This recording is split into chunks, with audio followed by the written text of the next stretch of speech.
இன்றைக்கி நம்ம வீடியோவில் மொடவாட்டுக்கால் எப்படி சூப்பு செய்யலாம் பார்க்கலாம். இது வந்து கேரளா சைடு, அதுக்கப்புறம் இந்த குற்றாலம் சைடெலாம் போனால் நமக்கு கிடைக்குது.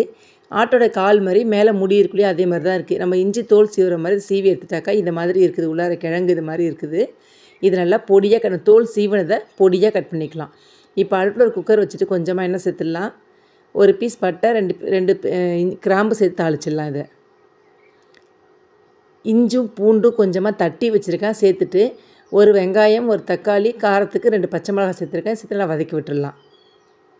இது வதங்கினோடனே அந்த காலை, அந்த முடவாட்டுக்கால் இருக்குது, அதை பொடி பொடியாக கட் பண்ணி வச்சுக்கோங்க. உங்களெல்லாம் இங்கே இடித்து கூட சேர்த்துக்கலாம். சேர்த்துட்டு கொஞ்சம் கருவேப்பிலை, கொத்தமல்லி சேர்த்து நல்லா வதக்கி விட்டுடலாம். வதக்கி விட்டு கொஞ்சம் மஞ்சத்தூள் சேர்த்துக்கோங்க.